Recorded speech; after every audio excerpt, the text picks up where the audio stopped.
The Bostonian is Matt Perrault. This is our city. The book is Dave Sharapan. Pay him. Pay that man his money. Together, they are The Bostonian versus The Book. You covered! You covered 12! I covered! Follow the show on Twitter at Boston versus The Book. How do you like them apples? Bringing you the best insight on sports betting news, Matt and Dave's daily picks, and an entertaining and unfiltered dive into the sports betting industry. Here's Dave Sharapan and Matt Perrault. And here we go.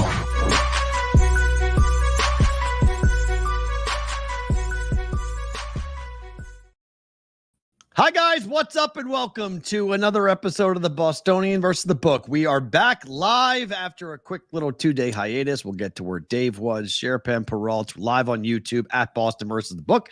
On X, Twitter as well. Replayed on Sports Grid TV and Sirius XM channel 159. Hit the like button, subscribe button. It's July, Dave. How was the trip? Good to see you. Air travel's different. It is. For sure. And luckily I avoided what could have been Atlanta and Delta or some other city. Like Vegas Friday was way different than Vegas Thursday. Right. But air travel is definitely different. Pittsburgh is awesome. It's one of the best places in the world to visit in the summer. And I had 3 Chamber of Commerce weather days. Literally everybody at home is talking about these being the nicest 3 days of the year. I said, wow, it was coincidence that I was there. That's perfect. I mean, you know, the sun out, no clouds. It all came back to earth on Monday, nonstop rain. They won't see the sun until Thursday now in Pittsburgh.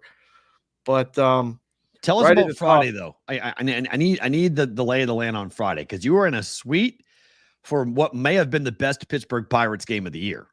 Get to that in 1 second before everybody is coming in. Hit the like button, please. Okay. Hit the subscribe button if you're not already subscribed to the channel. Shout out Kim, the bartender at Permani Brothers at the airport. Okay. And Michigan fan Trevor. Okay. Who I met before I left for my flight. I had to have a sandwich on the way out. It was great. Some people like it, some people don't. We'll get to that later. But it was really interesting because they were talking about Michigan football and we were talking about Pirate baseball. And it all came about that, hey, do you like sports? Do you watch sports? You should probably watch this show. They pull up the YouTube channel and hit subscribe immediately. So I said, well, hey, if you can put us up on the screens here in Permani Brothers, we'd really appreciate it. I said, it's a pretty good show. And I'm a Pittsburgher. Matt is not. But Matt will give you all you need. That everything you like and don't like about Boston, you'll get it. Of course, yes. Yes, that's true. So I made my pitch for the show. So if you Pat, guys are Chef watching Benny, sorry, man. Flying to Atlanta tonight on Delta is not going to be fun for you. Whoa, that's brutal. Looks bad. I mean, it's bad. I saw some videos last night. They can't keep track of their flights or the flight attendants and their pilots. All the software they use to who schedules to what plane shut down. So Delta couldn't do anything because they were Windows based, and Windows went down and everything else happened on Thursday, Friday. But it's Delta's the only one having the continual problem, even here into Tuesday. Yeah. Sports Avenger, I see you in the chat, and I apologize for being unable to get that information until Sunday. And I apologize because I would have loved to meet you. I met up with a couple people, Raymaker, Lou, Sweet. How's Manny's? 412. I'll tell you a story about Manny's in a second. All right. How was Friday? Friday was awesome. I land. I get picked up by Moses the barber. Actually, no, I did not. I met Moses the barber. Okay. At his house. We go to this place, Bob's Diner, old school joint, like a mountain of food for nothing. I mean, minimal cost. Good. Old school. Right down to the Rivers Casino to go to the National Council of Gaming Legislators event. Billy Walters, Spanky, Richard Schutz are speaking on a panel. I'm going to make it. So fight the traffic, get down there, get settled in, meet Julie and Sally, tremendous people working the door, and let them know about our show. Now, I meet up with Rybaltowski as well. We need to hire Rybaltowski to be our PR guy. He made us sound like we are, the only show in the sports gaming industry. Appreciate it. On a hat tip to him. Thank you. He sold everybody. And he was like, he's coming with me. He's coming with me. And they're like, okay, hold on, we got to get him a pass. Boom, I get a pass. I walk in. First person I see when I walk in Pittsburgh. Alex. You can't miss Alex Kane. I did not realize this man is 6'3". I knew he was tall, but he's 6'3", and with the hair, 6'5". Yep, easy. What are you doing here? What are you doing here? Hey, sit down with us. Boom. Me, David, him. It was great. And there was another session, speaker series going on right at that moment with some other people we'll tell you about later. Okay. Those guys start their thing. I go sit in the front row, front and center. I can't not hear a word that's being said. It was great. It was really good. And from there, head over to the ballpark to meet with our friends at Bet Rivers. And I call them Wrong Side Robbie. I saw Filipponi and Mueller from 93.7. I was going on the air with them. And then they had to cut the show short. It was a live shot from something called Mike's Beer Bar. I can't remember what it was, but okay. You want to talk about an electric atmosphere? Phillies, Pirates, everybody's there. The whole state. Like if you were a Philly fan, you came. If you're a Pirate fan, you came. Sold out and partying like it's October. The street, the bridge, everything is packed with people. And I'm walking around going, this is awesome. This feels like a playoff game. Walking into the game with Wrong Side Robbie, I run into Train, who listens to the show. Right. My man Rob from Pittsburgh. His nickname's Train because, he used to be like a locomotive when we played hockey together. Stay-at-home defenseman, lost some weight. He's in the best shape of his life. God bless, he motivated me when I saw him. I said, you look unbelievable. He said, I feel the best I felt in 30 years. Walk into the game, sit in the box. It was great. They were far and above service, everything else. Then the game happens. P-Roll, were you watching the game here? No, I was on the Phillies, though. I was on the air. Oh, you were on the air. I was on the air during the game, watching the Phillies throw up all over themselves and blow that game. We were cheering for it. Ridiculous. Yeah. Up 7-4. Game was over. Oh, it was a wrap. There was a wrap until it wasn't. Yep. And then the ninth inning happened, and I don't know. Like, you could feel when they got that run to make it 7-5, and it was like, okay, this could actually happen. Right. Yeah. It just started to go time. And like the numbers were crazy because they kept on flipping. So it was like Pirates favored, Phillies favored, Pirates favored, Phillies favored. Like it was going back and forth. And I'm like, there's a 2-run lead. What is going on? And it was right because here came the bullpen and they just, the Phillies need to figure that out. Their bullpen is not gonna, if they're gonna lose the World Series, they're gonna lose in the NLCS. It'll be because of the bullpen. Well, they didn't hit Saturday at all. At all. But they came to hit on Sunday and didn't avoided the sweep. But that game was fun and everybody left the state like no one wanted to leave the stadium. It was fireworks night on Friday night. Oh, wow. So you had a come from behind victory over your in-state rival and then fireworks. Wow. And the Zambelli fireworks night, which the Zambellis have been doing fireworks in Pittsburgh for, I swear, 50 years. Nice. The name is associated with fireworks back there. Okay. And it was a tremendous show. And then nobody wanted to leave. And everybody was partying. I walked the street away from the stadium. It's lined with bars and restaurants and stuff now, standing room waiting lines to get in. Like it was nuts. And it was late. For Pittsburgh, it was after 11 and it was packed. So I then decide to go to the casino at Rivers. Great idea. To meet Lewis and his friend who were walking around. I met them at Manny's before I went down there to go to the game. I walk into Manny's. Now, I beat everybody there. Okay. Except James. James was there, but I didn't know James. I walk in. Manny's is one of those places where a stranger walks in and everybody stops talking. Yeah, like, why are you here? Yeah. I opened the door, and it's bright outside, but when you walk in, you're like, in an old school bar. Mm-hmm. It's an L. Everybody knows everybody. I walk in, and everyone stops talking and looks at me. And I go, what'd I do? I'm here to see Lou. And they're like, oh, which Lou? I'm like, Lou? Rainmaker. Yeah. They don't know him as Rainmaker. Right. Thank God this guy, James, goes, I'm waiting for Lou, too. He said, come over here. Because I went on the other side of the bar where I guess you're not supposed to go. Oh. And they said, no, come over here. I was like, oh, okay. You know Lou? He said, yeah. I said, all right, me too. He goes, what time did he tell you? I said, 4:15. He goes, good, because he told me 3:30, and he's never on time. I said, I can relate. It's fine. I said, we'll wait for Lou. In comes Lou with Rick. Everybody's wearing BVB hats. Wow. They're like, wait a second. You're the guy on the BVB. You're the Pittsburgh guy, Dave. I said, yeah. And like, where's the Boston guy, Matt? And I'm like, he didn't come. And they're like, we need hats. And then we're hanging out there. Everybody's drinking, smoking, doing whatever they're doing. And they go, well, wait a second. You can't leave yet. Because I'm like, I got to go. I got to beat the traffic. Manny wants to meet you.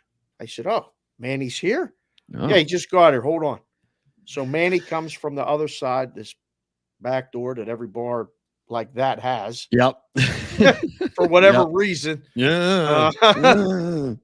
In through the door.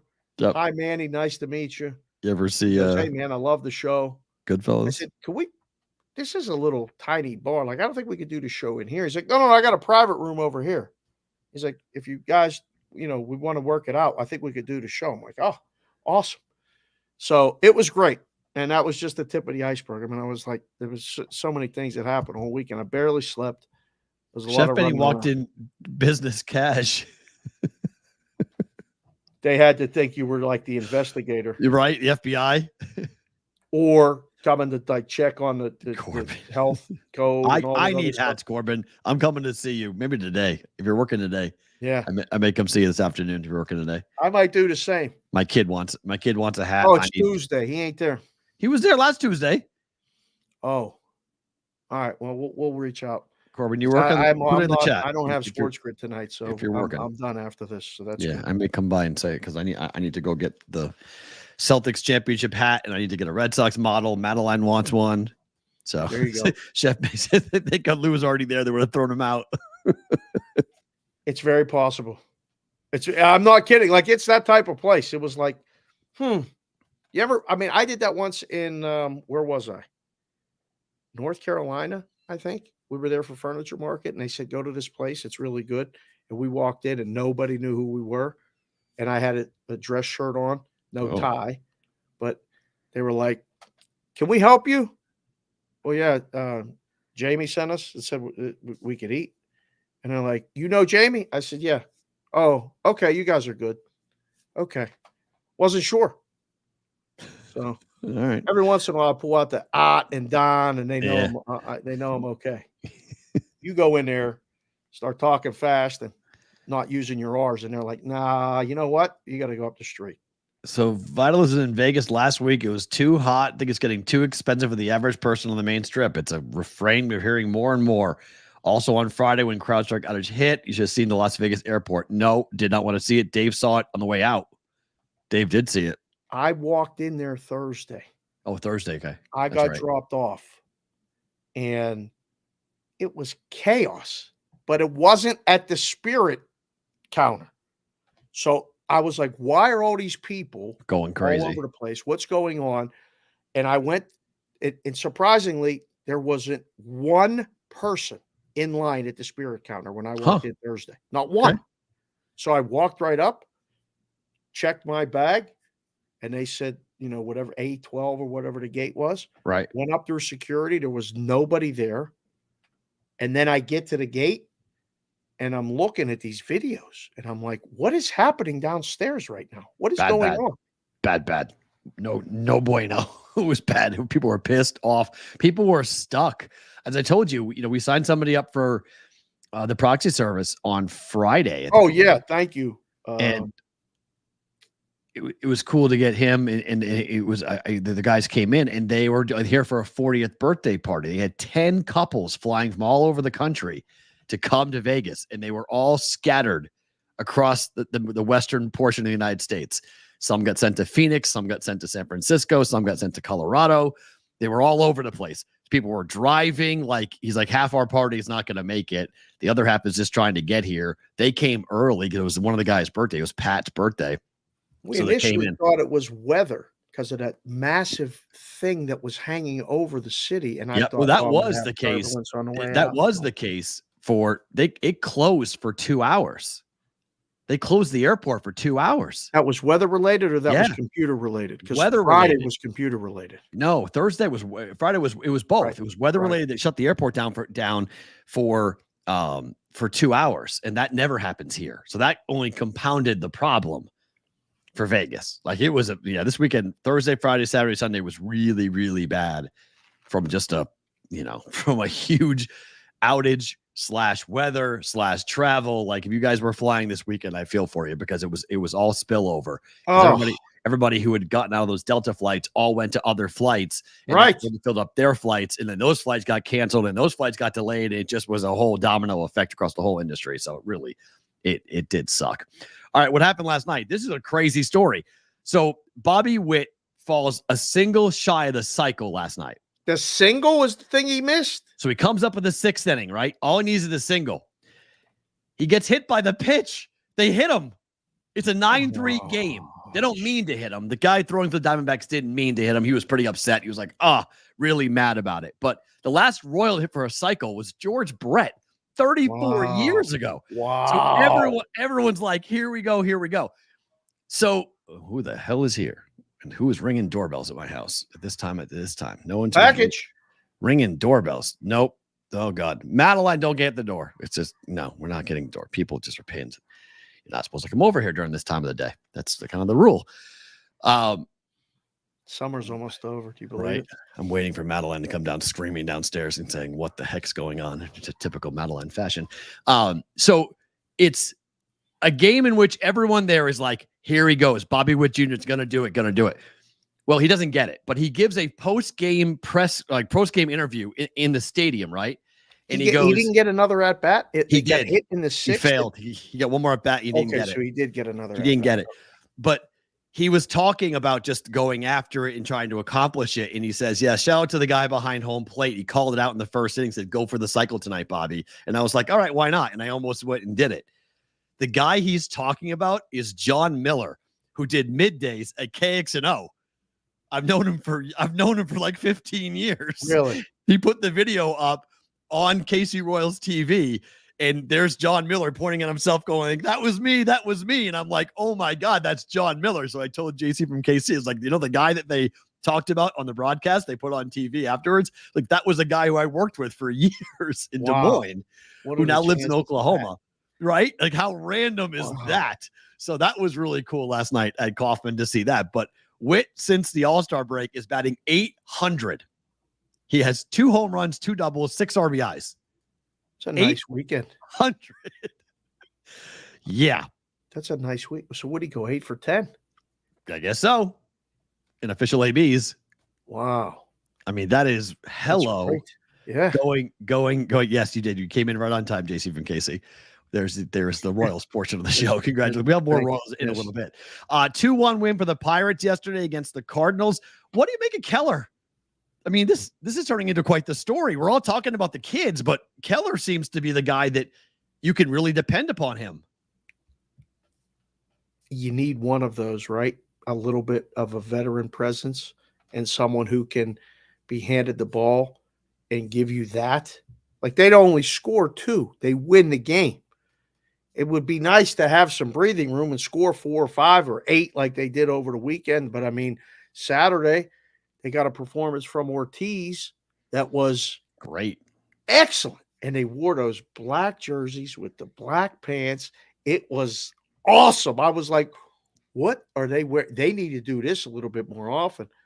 But if you got Keller to go with Skeens, throw in Ortiz in the back and Jones in the middle, or vice versa, like this, nobody, I'm telling you, they allowed it to start happening over the weekend. People were asking me, can this team make the playoffs? I said, I dream about it every day. I hope that they do.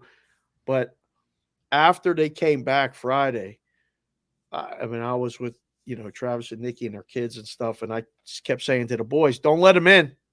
Don't let them in. Because if they let them in and it's a 3-game series, you got Keller, Skeens, Jones, whatever order you want, it's going to be a tough 3-game series. If they can take 2 or 3 there, God forbid, win the first 2 and rest and then set it up again for a 5-gamer. Uh-oh. Oh, no. You can see it. Uh-oh. We'll do it more here in just 1 second with the trade deadline being 1 week away. But the Red Sox have blown 4 saves since the All-Star break. What happened to this team while I was gone? They go to L.A. Should have won 2 out of 3 against L.A. Right. They blew 2 big leads against L.A. Then they get worked because Ohtani hit a ball to like Vegas in a 473-foot home run. That was far. Killed that ball. That was so far. they ripped the Red Sox on Sunday night, and then they go last night and they blow another 2 leads.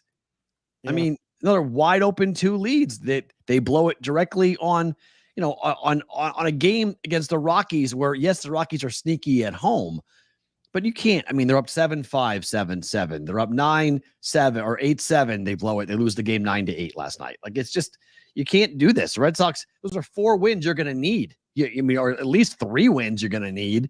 And so, boy, that takes us to the trade deadline. We're 1 week away. All right. Yep. Here are teams that we should potentially buy or sell at the trade deadline. All right. Let's start with the Royals, who are 56-45. They're tied for second in the wild card at the moment. There's 3 wild cards. They're tied for the second spot. So really they're in as of now. Buy, sell, or do nothing for these teams. Should the Royals buy, sell, or stand pat at the deadline 1 week from today? If the Royals buy, what is it? For me, everyone needs bullpen help. Oh, they all need bullpen help. Every team. And I mean, frankly, the Royals could use a bat. Hard to find. Expensive to find. Yeah. I don't know. The Royals aren't selling. You can cross that one off for the Royals. It's buy or nothing for me. So they're the in Royals, it. I mean, they're 11 games over 500. They're in it. So they're 4 games out of first place against the Guardians. They're 5 games back in the loss column. They're 32-25 in night games this year. They're 24-20 in day games, but they're 13-13 in 1-run games. So you'd like to see that improve a little bit for them, but they're 500 in close baseball games. If I'm them, I'm buying, 100% buying. I'm trying to make a run. I got Bobby Witt Jr. I got a young talented. I got 2 good starters at the top of the rotation. I'm buying and I'm going aggressive. I'm aggressively buying. You can't be the Kansas City Royals and 100 or 101 games into the season and 11 games over 500 and think about selling. That you lose the fan base. That's a great point. 56 wins last year. They have 56 wins now. Nice work, JC from KC. Thank you, sir. With 61 games to go. Yes, absolutely buy. The Braves are 54-45. They have a 3-game lead atop of the wild card spot. Buy, sell, or stay pat. They're 8.5 games back of the Braves. Of the Phillies. Sorry, excuse me, the Phillies. Sorry, of the Phillies. I don't know. I think they're going to stand pat, but I would agree. They're going to be fine. Well, they got Albies just got hurt. I mean, they just have injury after injury after injury after injury. I don't think they're going to, I think they're going to go, you know what? Like, this just ain't our year. Like, we just can't stay healthy. We got to just get ready for next year and, like, play it out and see if we can, rally to the point where some guys come back. but like they've lost Strider. Who knows when he's coming back? Albies just got hurt. They don't have Acuna Jr. Like it's just a litany of injuries for the Braves. I think I don't think the Braves do anything. I think they stay right where they are and just play it out. Put it in the chat, boys. For Kansas City, what do they do? Buy, sell, or if they buy, what do they buy? The Royals should be buying. Whitrock's right. Yeah, they should be buying 100%. Atlanta, I think if we did a vote, it would be nothing. Yeah, I think they do nothing. They're just the injury thing is out of their control. Yep. The baseball playoffs are so just get in and then see what happens. And that's the Red Sox, right? 53-46. They were 10 games over 500, and now they've lost 4 games in a row. And now here they are, 2 games out of a wild card spot. I want them to be buyers, but I don't think they're going to. I don't think ownership's going to let them do anything. They may do a small little piece here or there, but I don't think they're going to do much. This is going to be Alex Cora is going to have to do the whole major league thing. Like, they don't want us to succeed. It's us versus them. Let's go and see if we can rally and try to get there. But they're going to get Cassis back at some point, and that's a big bat to add. So this season, they're going to hopefully later in the year. I mean, that's the thought. They might get him back. He's on the 60-day IL though, so we'll see how long he's out for. Right. But the hope is he comes back. I mean, the Red Sox are 12-7 in one-run games. They're 5-6 in extra inning games. 22-15 in day games. 7 games back of the Orioles. They are 7 games back in the loss column of the Orioles. 4 games back in the loss column of the Yankees. But I mean, from a wild card standpoint, Boston's right there. 53-46. KC is 56-45. They're 1 game back in the loss column of a playoff berth. Vitalis just said it in the chat. Red Sox can't be sellers. The fan base will kill them. They can't, but they could do nothing, though. I agree. They're not selling anything, but they can sit there and do nothing. Like, they just stand pat and just say, okay, this is our team. Well, you were just back there. Yep. And I really... Before the All-Star break and after the All-Star break, these are 2 very different conversations because people are pissed off at what the last 4 games has soured a lot of people because Red Sox fans are like football fans, unfortunately. They forget that 4 games in the grand scheme of things mean nothing. It means nothing. But to the Red Sox, sky's falling. Oh, no. Sell. So that's what I was going to say. I would love nothing more for the future of this show to take us on the road to do shows because you get such a flavor for the feel of the fans, the ballpark, the locals, all that stuff. Like Pittsburgh. But if we're going on the road, Dave, we're going on the road to college football. We're not going on the road to baseball. Come on. No. That's fine. But like summer, we could do it. Yeah. Because we're not doing all the other stuff. What caused me, going back home did not change much, except I am jonesing for a fall crisp football day. Like I don't need a lot. I don't need a whole season. Right. I just need one. I need one fall college football tailgate this season. I don't know when and how I'm going to get it, but I just want one. Like I just want one day where I get to hear the bands. Yep. I get to walk into a stadium. I get to feel, wearing a coat, wearing a hat, like just kind of bundling up for a day, drinking, whiskey to stay warm. Like I need one of those. That's what going back to New England did that to me, where I need, I saw it on social media. We are 9 Sundays away from the Burr starting. September, October, November, December. Right. So the Burr is about to come to the country. Okay. And that means football. It does. I mean, I parked at the lot right next to Acrisure and saw all that stuff, and everybody's talking about training camp and all this other stuff. But right now it's all baseball. But like, how do Boston fans react if they don't do nothing? Typical. They hate John Henry already. So it's just more par for the course type stuff. They can't stand the guy. They want him to sell. So, I mean, if they trade Jensen, which is what teams want, they want Jensen because he's been good up to the Dodger game where he gave up his first home run of the year to Kike Hernandez, ex-Red Sox. He's been very solid and very dependable, closing games out. So the thought would be that he would be the piece they would trade away. And if they move him, it's guys in the streets with pitchforks and torches. So that won't work. Here's a more tricky one. The Padres. Yep. They're 52-50. They're a half a game out of a playoff spot. But do you think they're good enough? They have a plus as constructed right now? Right, yeah. Like they have to buy, do they not? If they want to be in this? Because it feels like they'll get passed by teams who are going to buy. What's their buy? What are they shopping for? Well, they need pitching help. I mean, right now, a starter? They have a plus 13 run differential. That's it. They've given up 444 runs and only scored 457 runs. So, I mean, they're good on the road. They're bad at home, which is weird. They're under 500 at home. They're 4 games over on the road. Give the boys and girls their first poll since we've been back. Did the Padres make the playoffs? Yes or no? Oh, boy. I'm saying no. T-Lo just came in. Tommy Lorenzo just came in and said Padres are a low plus 120 to make the playoffs. I don't think they make the playoffs. Yeah, I don't think that they do. But give them something to vote on right now. I think we'll take more no's than yeses. But I don't think it'll be that big of a disparity. I mean, the Padres are an interesting team because it feels like what's their longest winning streak of the season? I think it's like 8 or 9. Like they could put together with, 2 of the 3 of those guys like hitting in the lineup. They could make somebody's postseason end very quickly. Mariners are 53-49. They're 3.5 games out of a playoff spot. What an enigma this team is. So, like, what do you make of them right now? Like, because they're tied at the top of the division. So technically they're in this is wild card spot. The only way they win or make the playoffs is if they win the division. Yeah, that should say wild card spot, not playoff spot. Sorry, because they're in a playoff spot right now. Right, but yeah, the only way I think the only way is winning the division. So they can't score any runs. Texas. They can pitch with anybody, but they can't score. They cannot score. They have no offense. Really can't.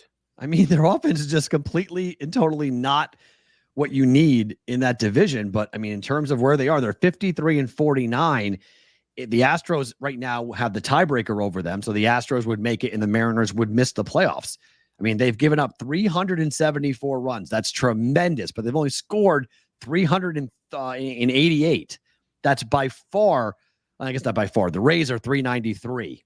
But other than that, of teams that are not in the playoffs, 319 are the White Sox, to give you an idea. The A's, whose offense is not very good, they've scored 420 runs this year so far. I would argue the A's offense is better than the Mariners offense. No, don't debate it, but it's not like a murder's row. It's not like an incredible offense. No. Look out for the A's, but they've scored almost 50 more runs than what the Mariners have. I think what we're seeing is how much Julio was carrying that team. Yeah. Right? And because he's not having a very good year at all. No. And as a result, their weakness is being exposed. I mean, they cannot score runs. They don't hit a lot of home runs. Yeah, this is my take too, that they're done. I think they're done. I think the Astros win the division. Ooh. At the All-Star break, you could have gotten the Astros at plus 110 to win the division. Correct. So you had a chance to get plus money on the Astros to win the division. I think they will win the division. Yeah. Tampa Bay is 500. They're 5.5 games out of a playoff spot. This team should sell, should it not? They probably will. They should. Right. I mean, they have a negative the next week. They have a negative 66 run differential. Yeah, when's the last time the Rays had a negative 66 run differential? That's not Rays baseball. No. I mean, it seems obvious that this is a sell because they're either in it now and then they still might trade a player or two. They don't really trade for anybody. No, true. Very true. Or they stand pat, and just let it play out.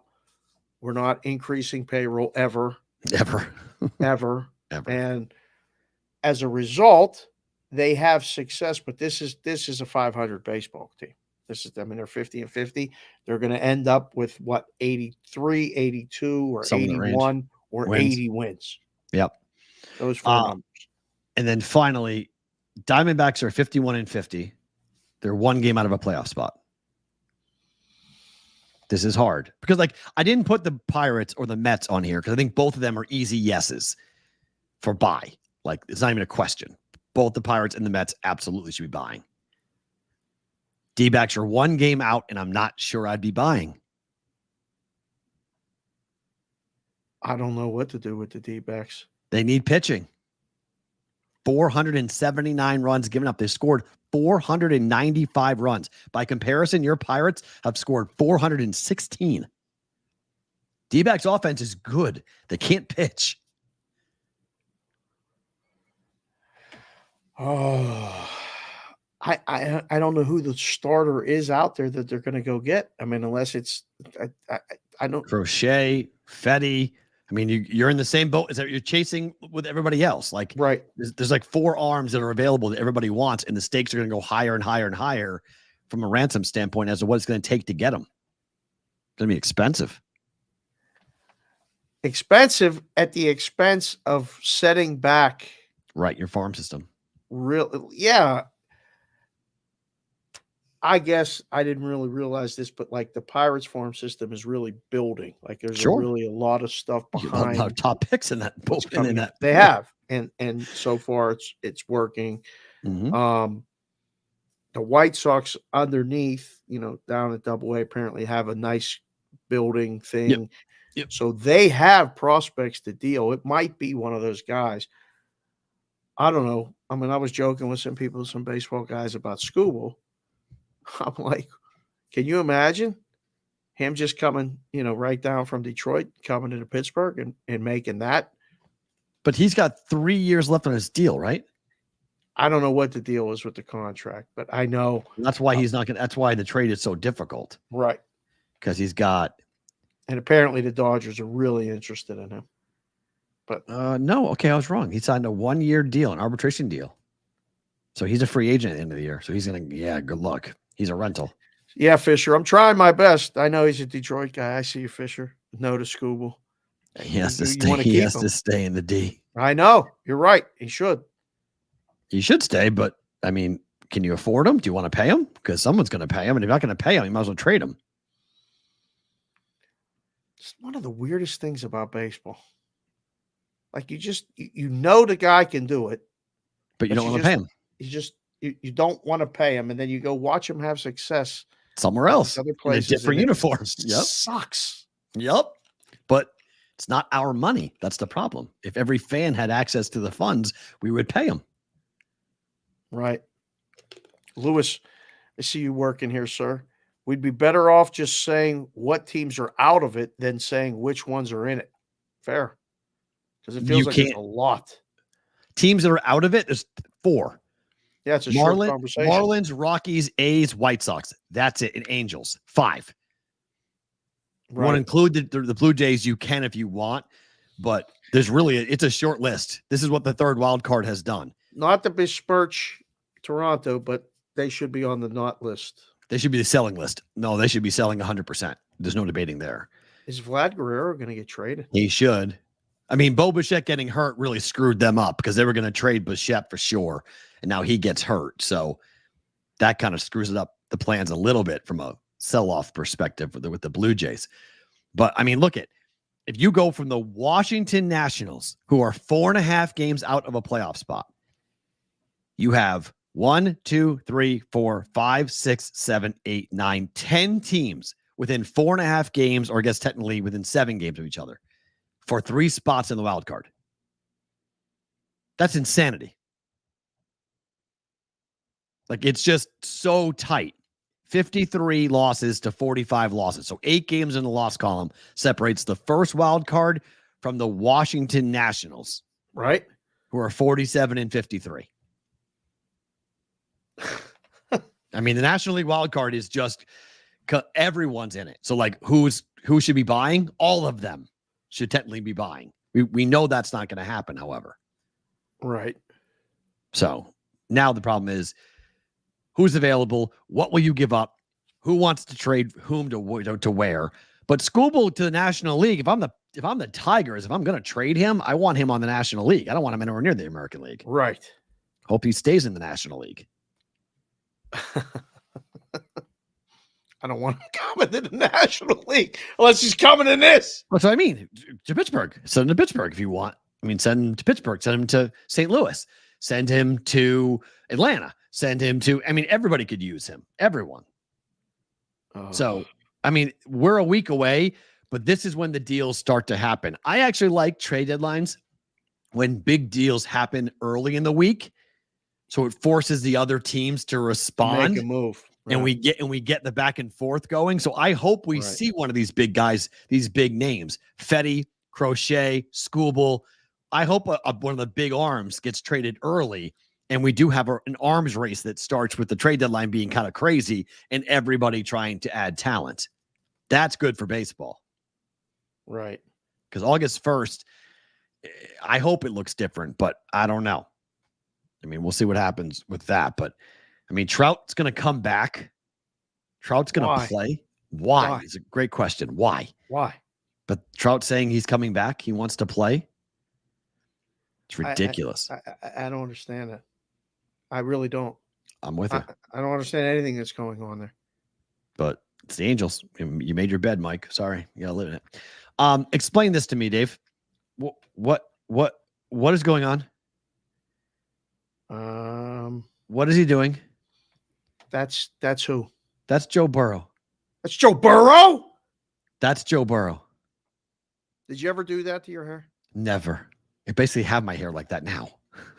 It's a different shade. It's basically my hair now. It's a little different shade. A little more color right? in his hair than in mine. But what are we doing? Like, what are we doing?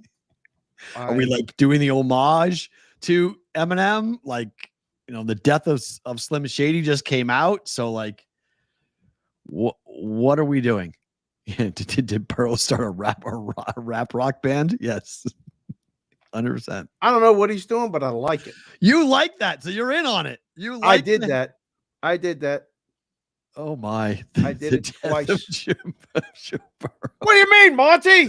No, it's the name of the album of Eminem's new album is The Death of Slim Shady. Oh, I know. But we can't have the death of Joe Burrow. He's coming up. The Bengals are coming back. This is the year that he's taking names. He got receipts from this past season. Haven't you heard? Did this make you feel like he's more focused this year or less focused this year? I feel like Nothing has started yet. I don't know about nobody's focus. What are you talking about? There was a Joe Burrow revenge tour. I don't know what the hell that is. I don't know when you walk in, you're like, you know what? Before training camp, yeah, give me the M&M. Let's go. Wiffle ball. Give me the whiff and give me the blonde. Give me the peroxide. Dye it all. Wait, what? Joe, wait a minute. What are you doing? Why? Like, what's the point of this? Does he keep that all season? I don't know. I mean, I hope he does. I hope it's the permanent look. It's not just like a training camp thing. But he had this like flow. He had like a mullet going for most of his career. I like this flow. I'm not sure about I like it when you get it short like that. I did all of that. When I had hair back then, it was you had to change it up every once in a while. Moses the barber, he did my hair like that once. And he said, Your dad is gonna kick your ass when you go home. You know that, right? I'm like, no, he's not. It's all good. And I went home with a hat, and he was like, What the hell did you just do? I'm like, Dad, I don't know. It's cool. And isn't it? He's like, if you think so. Rainmaker's a Steeler fan. He thinks Bengals win the North. Yeah. This is the word on the street. If it ain't the Ravens, it's the Bengals. Bengals make the playoffs. We did. Yeah. Who was the first one we did? The Padres. Did the Bengals make the playoffs? Yes or no? Put that up right now. 60% said no on. 67% said no on the Padres? Yeah. I think 60% or more will say yes on the Bengals, especially after seeing Joe B's new look. Come on. I think they make the playoffs. Yes, I do. Not because of the hair, but just I think they make the playoffs. I just think they're going to be a really good football team with Burrow healthy. The arm should be good. Is the AFC North the best division in the NFL? Yeah. I mean, yeah. Is it the best division in the NFL? I'm trying to right think. Now, not historically, but this year, yes. Billy Idol. For you kids, look up Billy Idol. Billy Idol vibes. Needs more of a spiky look. Needs a bit more spiky, and then you need the glove. I did it after I had I got the job at the Golden Nugget, and I came into work like that. And I'll never forget, Chris Andrews said, "All right, seriously, what are you doing? Did you lose a bet?" I'm like, "No, man, look, like, I don't know how many more years I'm going to have this." Did you lose a bet? Yeah. And I said, he goes, I'm not a fan. I said, well, Chrissy, it matches the uniform because we had black and gold shirts for the Golden Nugget. Right. And he was like, oh, he was giving it to me good. And I was at the counter. Everybody's like, Dave, what'd you do to your hair? Everybody liked it, or at least they pretended to. I like it. You're not a fan. I'm not a fan of it. No, I don't particularly. I never liked the look. I didn't like Eminem's look. I don't like this look. I'm just not a very big fan of the blonde peroxide wiffle ball haircut. But if he goes out there and balls out. Did you put the sun in the hair when you were a kid? Never. Never once? Never once. No. I had black hair. I had a thick black hair. I didn't touch. Yeah, my it head. wouldn't have worked with you. I didn't touch my head. I didn't touch my hair. My hair was black and thick. That's all I ever used. That's all I used to use. I never touched it ever.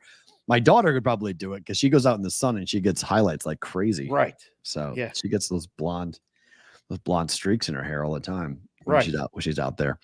All right, time for the Circa Sports Pro Football Team of the Day. All right, guys, Friday, it's go time for us here. Reno, Nevada, Sparks, Nevada is where we are going to be on Friday, 2:30 to 4:30 Pacific time in Reno. We're looking forward to seeing anyone who's coming over.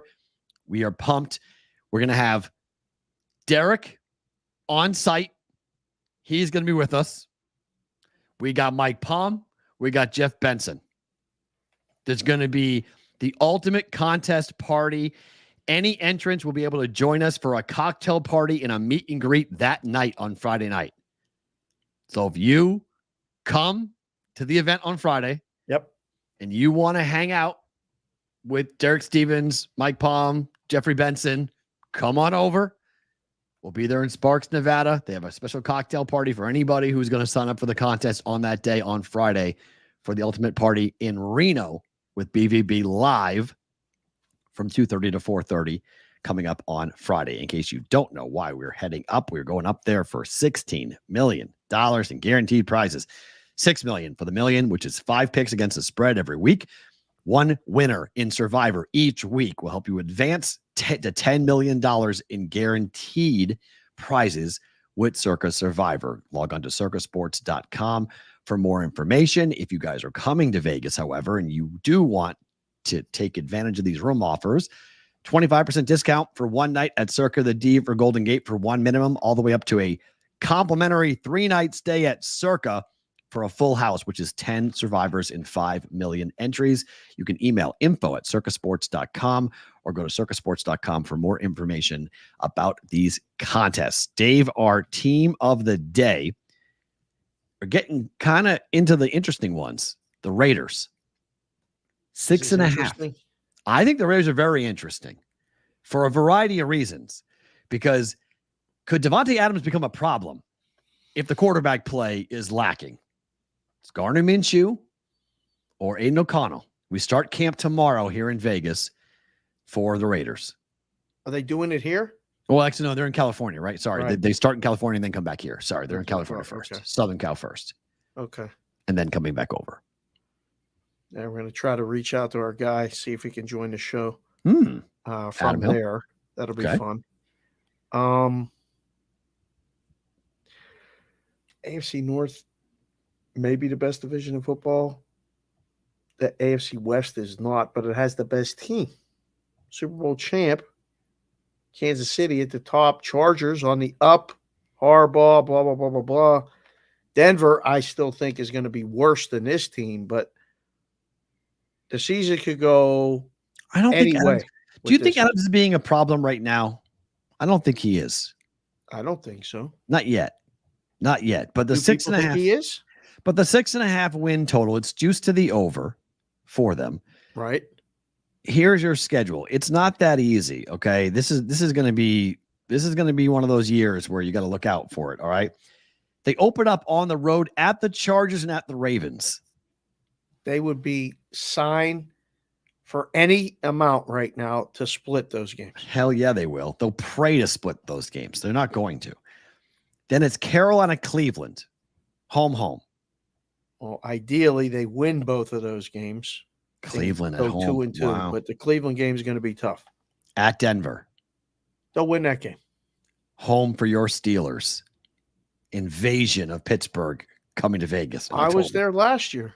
It was incredible. The atmosphere was awesome. Steelers won that game last year. The Steelers can win that game again. 100%. At the Rams. Oh man, everybody's really high on the Rams this year. That'd be a tough one to go and win on the road. I say 3-4. Home for the Chiefs. No. At the Bengals. No. 3 wins at best at the bye. 4. They could have 4. Whoa. 1, 2, 3, 4, 5, 6, 7, 8, 9. Well, they 4 could and win the 5. home game against Cincy. They could win the home game against Pittsburgh. They could win the home game against Cleveland. That's a road game against Cincinnati. And they should win. That's a roadie against Cincinnati. Oh. It's Cleveland at home. Yeah, what if they split against the Chargers in Baltimore? They get That would be maximum incredible. 4, but That would most be likely incredible. 3. Yeah. And then they go at Miami, Tough game. Denver at home, Win. at KC and at Tampa in back-to-back weeks. It's a tough back end. That's a lot of trips. That's a long trips. Wow. Okay. Atlanta, Jacksonville at home. They need to win both of those games. Hell yeah, they do. At New Orleans, and then the Chargers at home in week 18. I mean, that schedule is brutal for the Raiders. Without great quarterback play, that's an under. I have bet over for the Raiders for the last couple of years. I've believed in the Raiders a lot because I liked the quarterback. I liked Derek Carr. I liked Adams. I thought the coaching would be there. They better play incredible defense for Antonio Pierce because their offense, I don't know what they're getting out of that offense. How do you feel when the coach who takes over, like Pierce did, then gets the job first year, completely uncertain quarterback situation? This is not ideal for your first year. No, but Minshew and Adams, if they click, right? I mean, we know Gardner Minshew can throw the deep ball, right? We know he's good at that. So if he's able to, if they can establish some type of running game, which we think they're going to be able to, the offensive line's pretty good, and throw the ball deep to Adams and get him involved early, you have the potential to be a sneaky team if their defense shows up and plays, which has been a big problem for this team over the last couple of years. It's why Pierce got the job. Defense has got to get fixed. You need Max Crosby to be just as good as advertised every single week. Destroy quarterbacks. Do they sweep Denver? They need to. Because if they sweep Denver and they can get one other win, whether it's home against Chargers, away against Chargers, or home or away, steal one against the Chiefs, all of a sudden 3-3 in the division. This is true. The roster is pretty solid, except good call, for the one star. Except for the most important position in sports. Which is good call, one star. The roster's actually really solid, except for the most important Minshew isn't, which would be the quarterback. Minshew is not. You think AOC is going to beat out Gardner Minshew? I don't think so. I think Gardner Minshew. I think you're going to see veteran quarterbacks. We'll get to the Patriots in a second, but I think you're going to see veteran quarterbacks getting a shot. Russell Wilson, I think most teams that have a veteran will look to start the veteran early. AOC may play, but I think, you're going to see guys play the veterans early in the year, and then the rookies will come in late. So this is a true quarterback competition? I think so, Raiders? sure. Yeah. Yeah, but I think Minshew will win it. I'm not that high in AOC. I think he's okay. Oh, we listen to our guy Adam Hill. He ain't high on him. There's not a lot of people that are. Like it doesn't feel that way. There's a lot of pressure, I think, to be successful. Wilson's your problem now. Stop reminding me, Fish. I know. That's I know. Already Russell Wilson. I don't think AOC stinks, JPC, but I don't think he's that good. I just think Gardner Minshew has a stronger arm, has a better grasp of NFL offenses to throw the ball. I mean, everything's got to be run through, and I think it might this year. You have to get the ball into the hands of Devontae Adams as much as possible, like as any way possible. Get the ball in that guy's hands. They better be able to run the ball. And I think they will. Their line's good. Their offensive line's they good. have to be able to run the ball because the game in their division, at least against the Chiefs and against the Chargers, is ball control. Keep those guys off the field. Them playing over games isn't going to lead to wins. Agreed. They're going to have to play under. That's why they got Pierce to be the coach, right? I mean, that's why they went defense. They went with a guy with a defensive, strong-willed, fight, kick, bite, scratch, do anything you got to do to win type of coach. Get the guys motivated. Have guys who are like C-level players play as B-plus level players. Right. Got to raise the talent level. Got to raise the whole team. And then you got to keep Devontae Adams happy. You got to get him the football as much as possible. He wants to win. He wants to play. He wants the ball. Give it to him. Is he a diva? Sure. Is he still really damn good? Yes. But I mean, I all that perception is from the outside. If you watched, I would watch the receiver show before you say that, Dave. From inside the locker room? Yeah, it's video. He's frustrated. Like I know he is, but I don't really think frustrated. That perception of him from inside the Raider locker room is like that. Maybe. Yeah. I mean, only they know. They know he's their guy. Yes. We got to get this guy the ball. We did not get him the ball last year. It's not like what he's saying isn't the truth. Fair. Again, I'm on a mission for the truth every day in life. Fair. And like he's got to know his success is dependent on getting the football. And the quarterback getting him the ball. Like that's the guy problem, right? has to throw him the ball for him Give me to the ball. be successful. And for the team to be successful, he has to get the ball. Will he get the ball? That's debatable.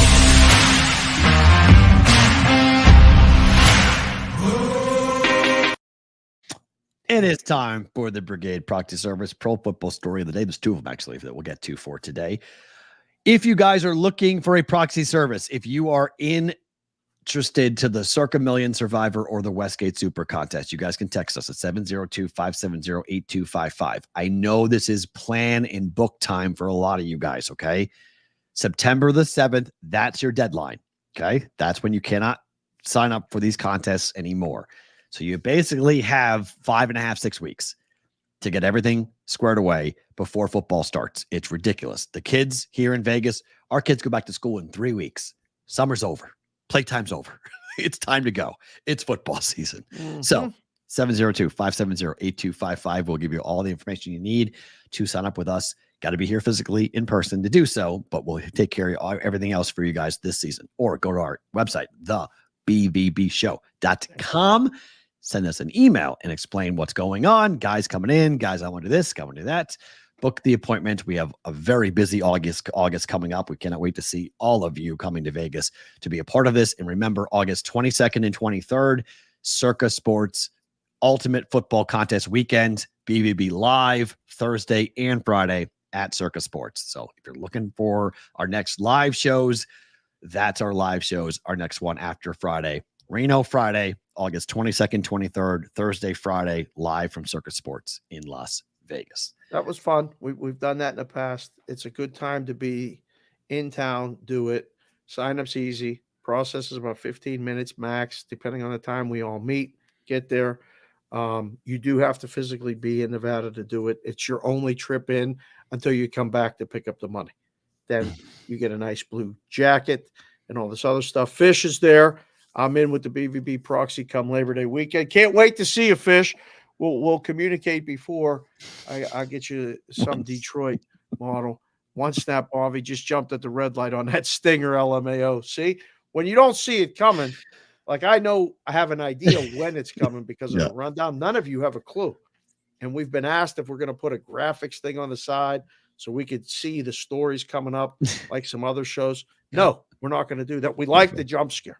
Yes, jump scares are fun. All right, two stories. First, Patriots. According to Gerard Mayo, Drake May can win the starting job day one. Do you want this? No, I do not want this. I do not want him playing. Why the rush?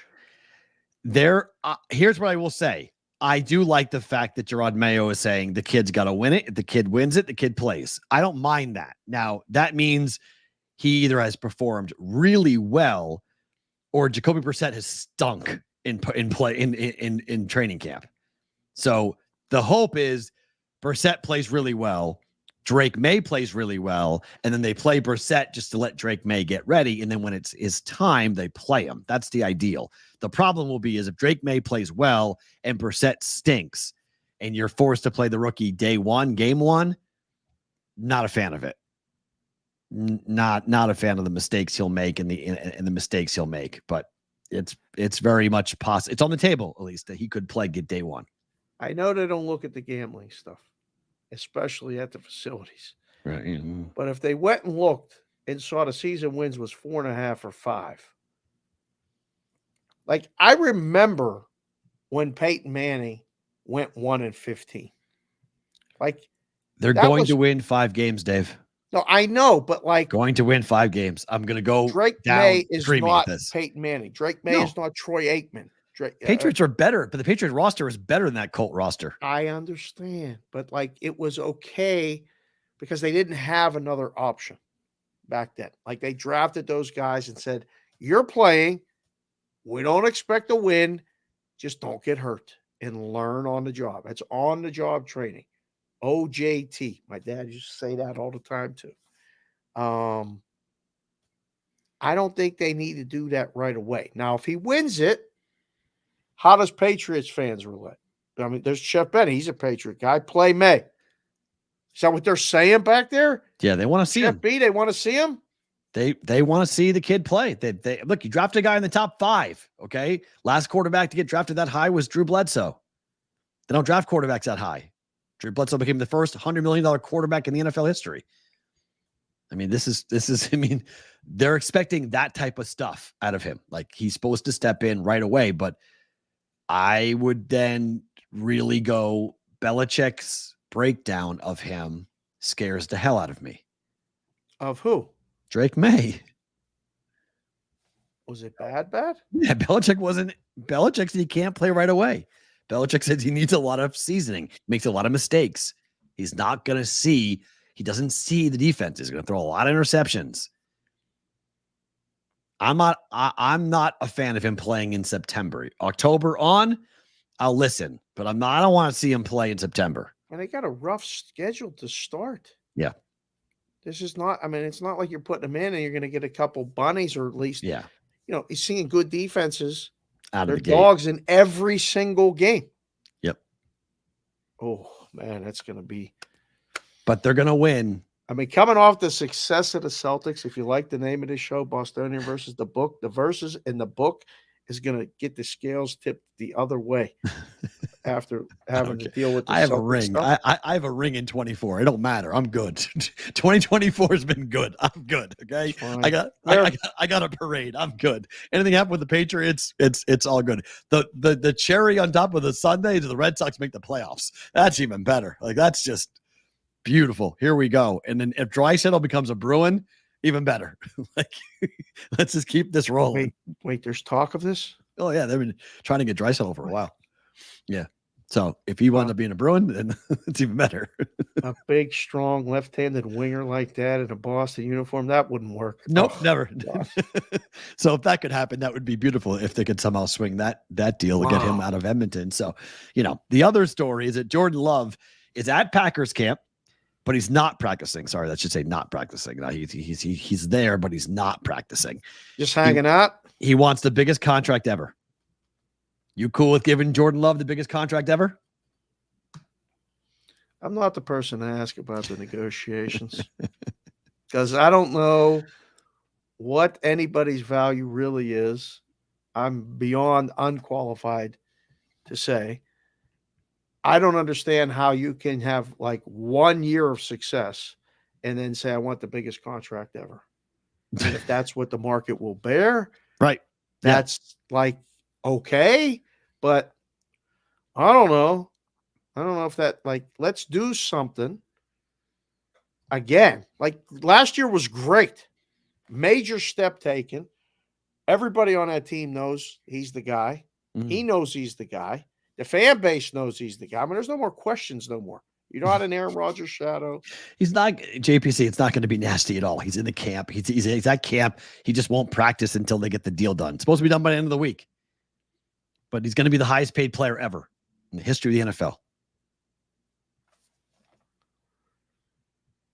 I don't understand how these things happen like this. Age, contract, top pick, heir apparent to Aaron Rodgers. They've locked. I mean, they haven't missed. Favre, Rodgers, Love. I mean, you can't knock what they've done. Just do the right thing, but like this puts an immediate target. 100%. Like, wow. But he already does. I mean, he's everyone's pick for the MVP.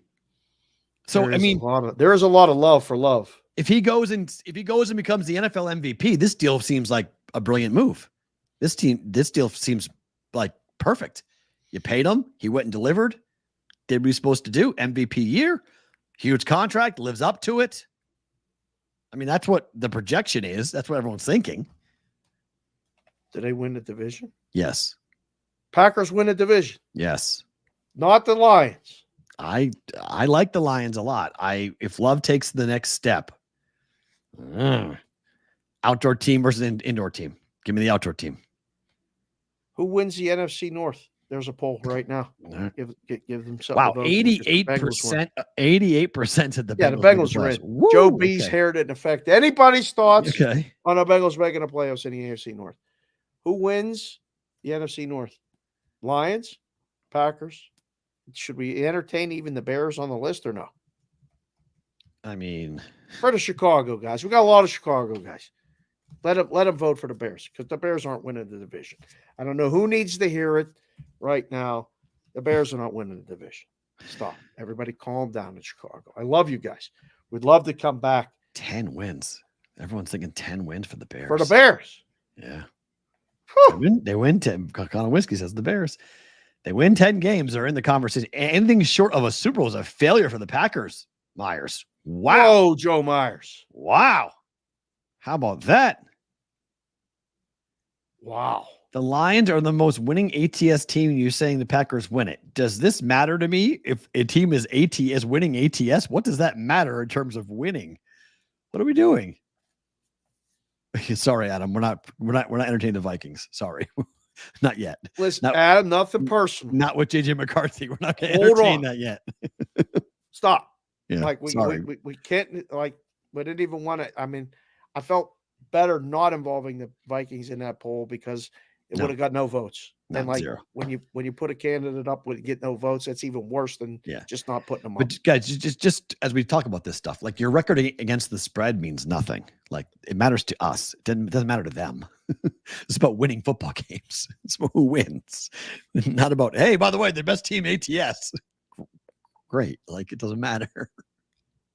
It matters to bettors. It matters to bettors, but it doesn't matter to who wins the division. No, but I mean, if they do good against the spread, most likely they're going to win a division. Unless they're dogs every game and they're just covering and losing. Did you see the Lions schedule? When we get to it, you'll be surprised. They ain't going to be dogs, but like 3 or 4 times all season. Yeah. Goff is a sneaky 25-1 MVP play. Tommy. Okay. Tommy Lorenzo. Okay. I don't know. Hanging out, having lunch with us. Appreciate you, sir. NFL, NFLPA, high-level discussions according to the Washington Post about a potential 18-game regular season. This is no longer theoretical, hypothetical. This is now real. They're talking about this. We good about this? Do we need more bad football? No, we do not. Isn't 17 enough? 17's an odd number. And I'm still not completely used to it, but it's grown on me a little bit. I don't need more. I don't. You? I love football. 18 games without a universal bye week is not of interest to me. Everyone has to stop. Everyone needs to take a break, get the body right, get the health right, have a bye that rotates, but then one bye that everybody has, the entire league. But you want 20? What do you want? You do. What do you want 20 for? Take bets on 20. Anytime you tell a guy who books the games and works in a joint that there are going to be more NFL games, they don't even care when they'll play them. Right. That's more good volume. I totally understand that from the book's perspective, but it's too much. We extend the calendar. Was Super Bowl's going to be the end of February? Or were you going to take away another preseason game?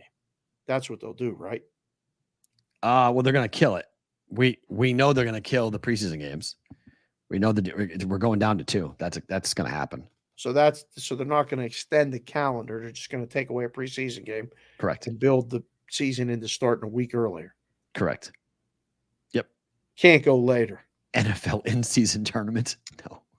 ATL Coos. Yeah, I almost want to ban you for even saying that in here. We don't need that. That is not going to happen. All right. To some industry news that are not good. The Superbook, while we were off, shut down operations in 8 states. They are still operating here in Nevada. So the Westgate Super Contest is still going on. But the Superbook, which is the Westgate's spinoff, what they did from a book perspective, closing down operations. What does this say, Dave? These are friends of ours. Literally.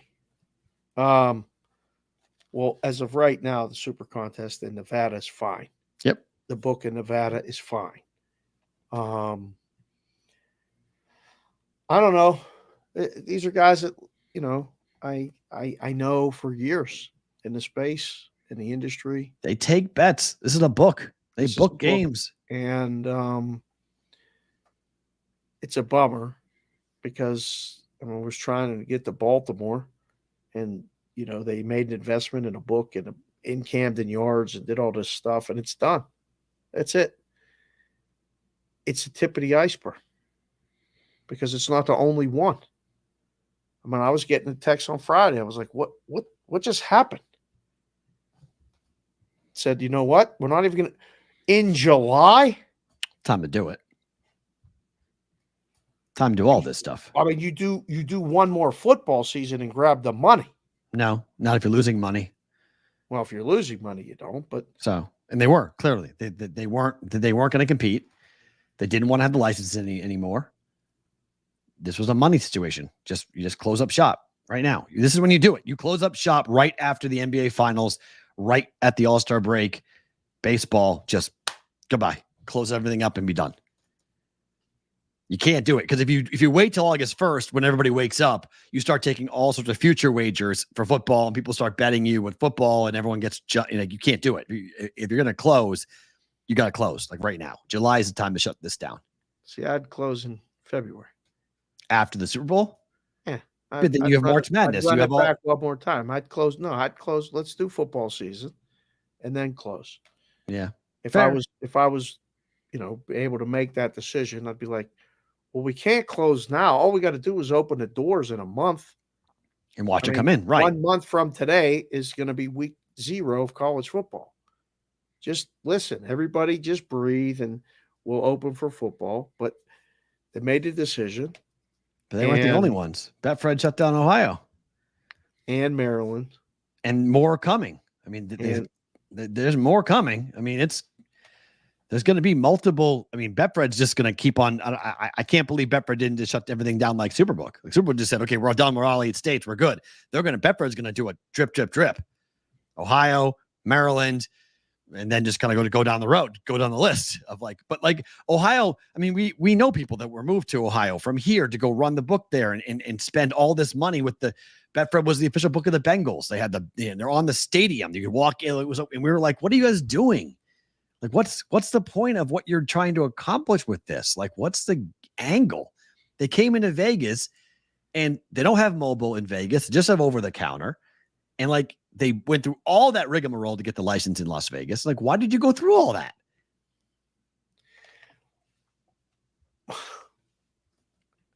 I don't want to get excommunicated, but you have these conversations with people and I don't know if it's just either when it's said, how it's said, or whom it's said to. Mm-hmm. But we were in rooms with people, and I swear I told them, or I said, if this doesn't work, what's the backup plan? Well, it's going to work. Well, if it doesn't, what are you going to do?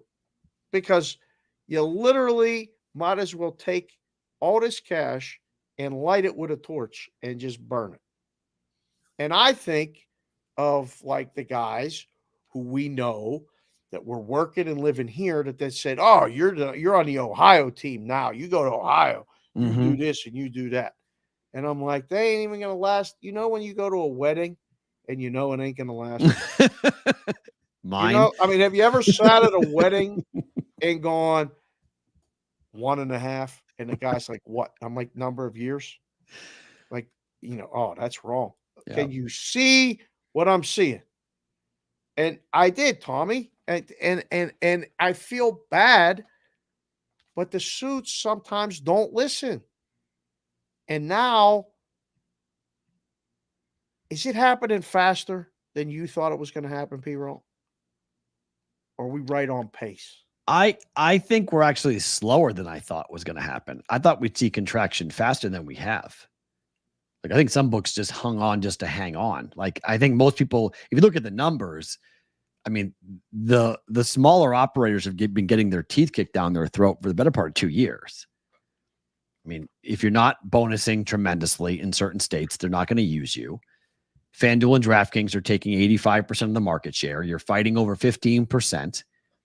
Trying to find some way of brand awareness and trying to find some way to get your people to, get customers to come in. All they want are same game parlays and bonuses and paybacks.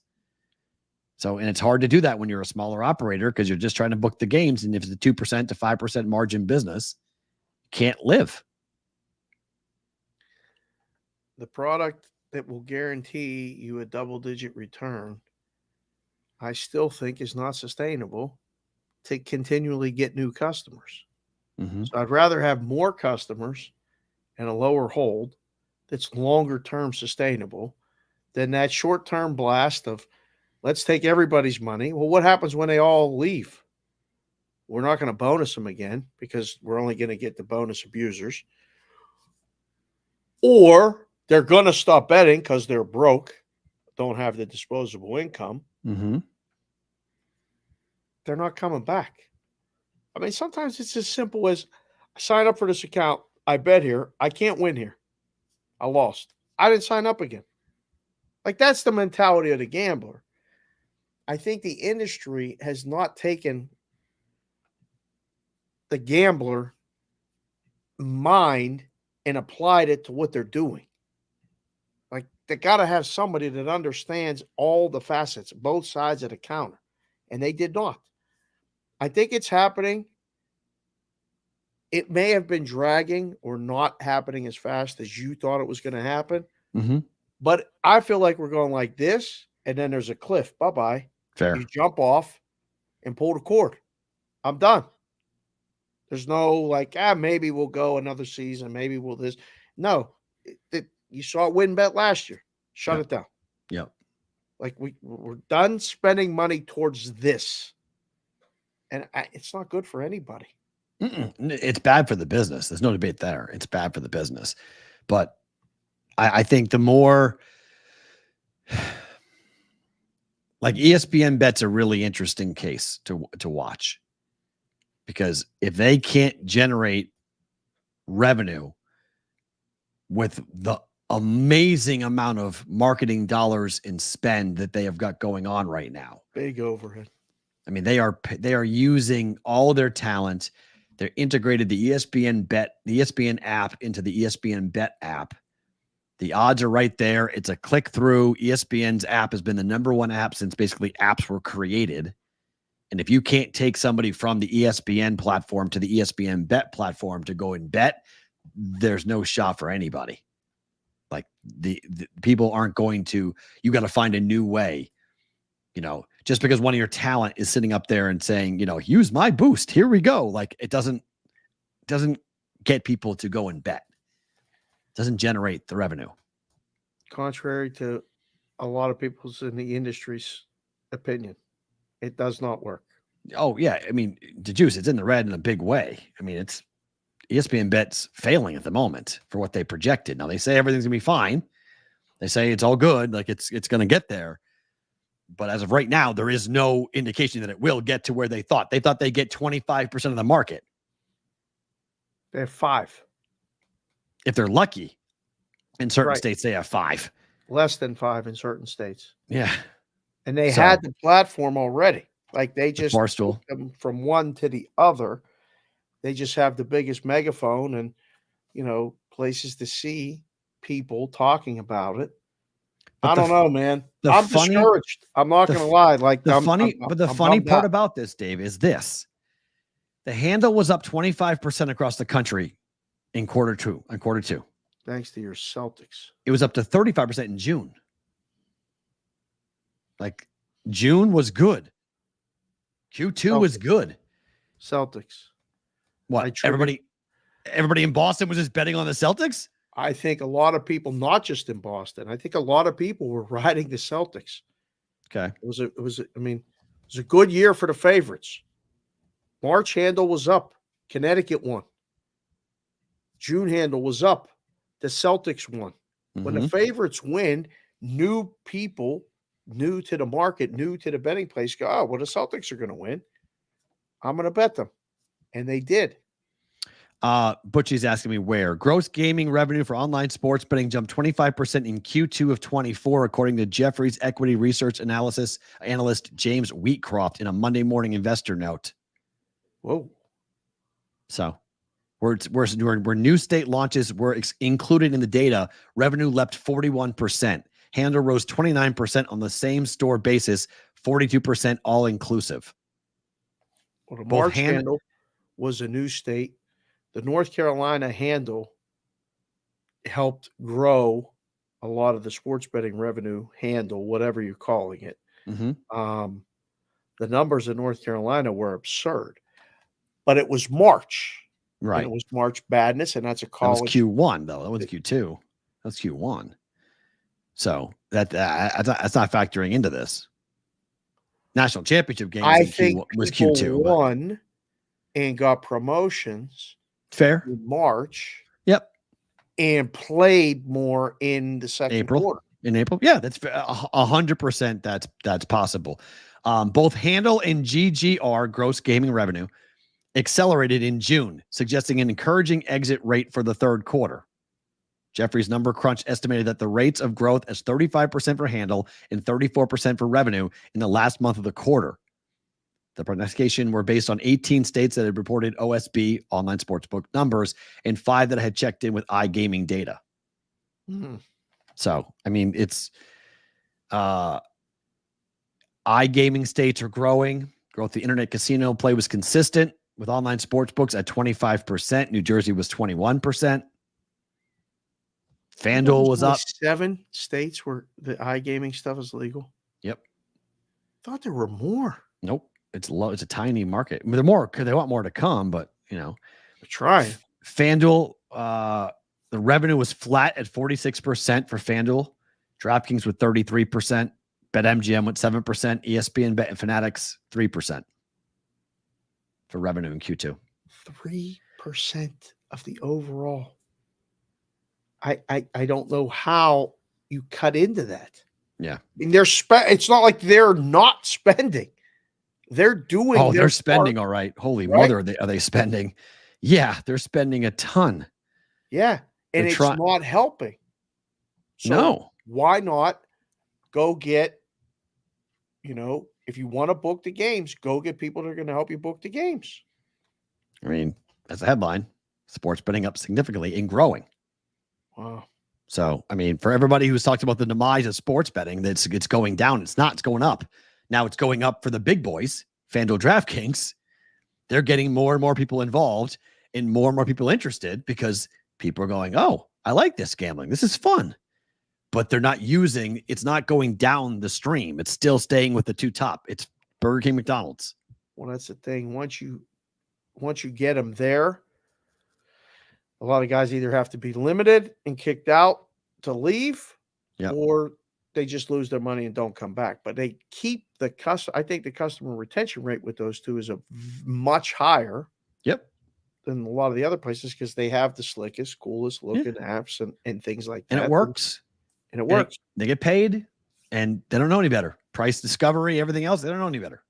So until the public gets more educated, those two will continue to dominate, in my opinion. You saw these two on Friday. Billy Walters and Spanky look to give bettors a seat at the table with a new nonprofit geared towards sports gamblers. This is what Rufus Peabody has dreamed about. The Sports Bettors Bill of Rights. Dave, how do you take this nonprofit being formed here in Nevada? I don't know how they're doing it. I'm impressed. I really don't. I don't. The fact that anybody would even take the time to listen is impressive. The message, I get it. Bettersvoice.com is the website, by the way. Yeah. America's Better's Voice. We matter too is their tagline. There's books somewhere going, please don't ever invite me to one of these where I got to have these meetings and do this. Like I'm telling you right now, I thought it when I read it and I was like, oh, what side, like if they actually get to a point where everybody can talk, I'd love to be the mediator because I'll tell them, you're making that up. That doesn't happen. You're making that up. That doesn't happen. Hold on. All right. You need a voice. The bettor should have a voice, but it's still the book's business. You can't tell someone how to run their business. Me and you have just polar opposite opinions. This is the only time that the versus comes into this is I am on the complete opposite angle on this, that you guys don't exist without the gambler. Correct. It's not your business. It's the player's business. You guys are just there taking the bets, setting the parameters for which the play will happen. You can't live without the gambler. You just get another gambler. Okay, maybe.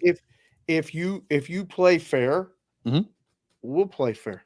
If you don't, we have to make But you don't play fair. You never play fair. The books never play fair ever. Talking about. You can't play fair because you're playing defense on the big guy, so the little guy gets stepped on all the time. No.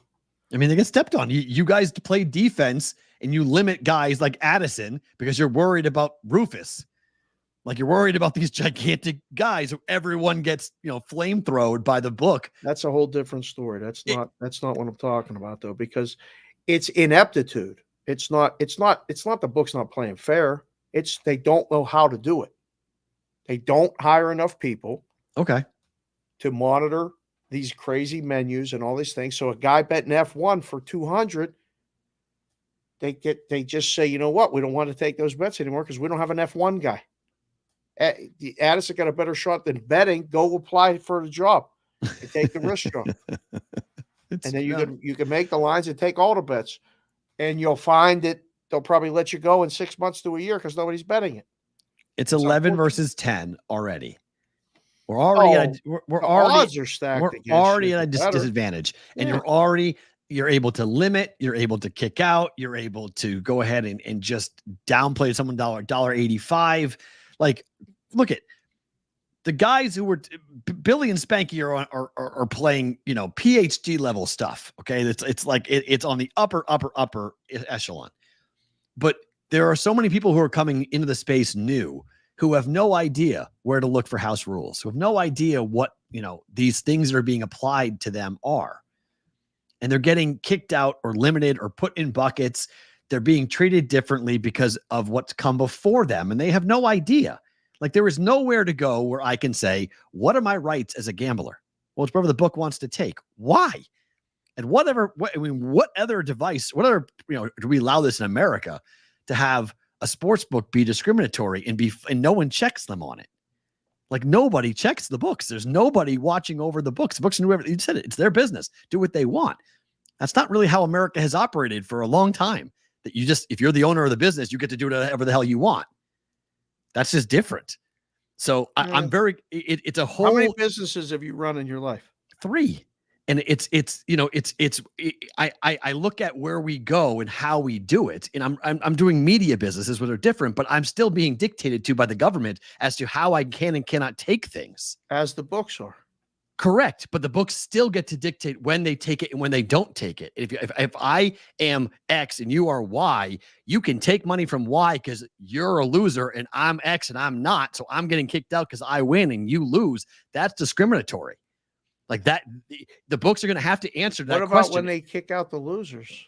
They do that too, and that's dumb. That's stupid to do. But the problem with the mass gaming, gaming commission, the reason why the books don't want to have that open hearing and to tell what they're doing is because somebody in politics is going to go, hold on a second. What the hell are you doing? Like, this is not okay. They should have asked that question before they gave them the license. All fair points. But that's my point about having a Bill of Rights for everyone to know the playing surface. Like, what are we doing? What are the rules? Here are the rules. Everyone has the same set of rules. We don't have that. It's all topsy-turvy. It's basically operate like that. It's whatever anybody wants to do. You can walk in and limit anyone you want. But you can walk in and limit anybody. You have to cater all the rules to the bad books. Fine. That's true. Absolutely. Yes. Just like you have to cater a lot of things in society 100%. To the people that abuse it. 100%. Well, that's you have to police it on both sides because the people that will find a way to beat the system will beat the system, not just the books. Read the rules before you sign up. I'll give you that, right?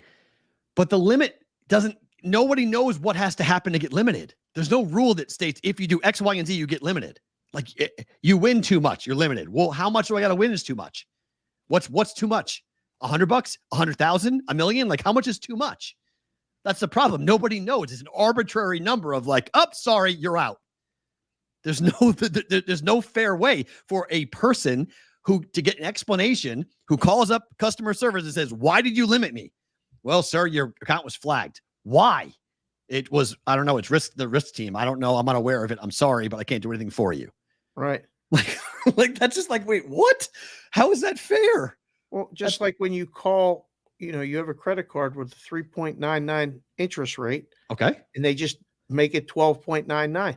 Yeah, but you signed the arm on that. The adjustable rate. No. You signed that. I signed up for this card at a 3.99%, and I use it, and I pay it on time.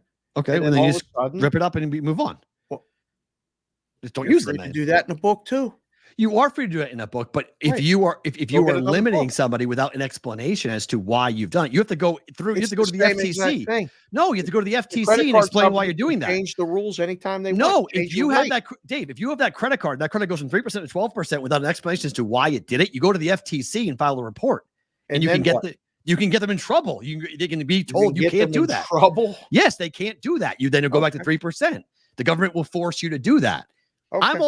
I'm with you. There should be oversight on the books. I'm for oversight on the books, like the FTC. I am all in on that. You want to do the same thing with credit cards? I'm in. There's a bureau to go to. There's a place for if I'm a credit card customer and you want to put a sports book better in the same place. That's great. I want to know who I can go to. I want to know where I got to go to have a conversation. This is the same thing I've said all the time about people in the content space. I think if you're giving out picks, you should absolutely have to go and get a license for it. I think you should go and have to be. I think you should have to go and get marketed, get tagged, if you will, by the government that you're somebody giving out picks. Who are you? Where you are? Who are you working for? Where's your money coming from?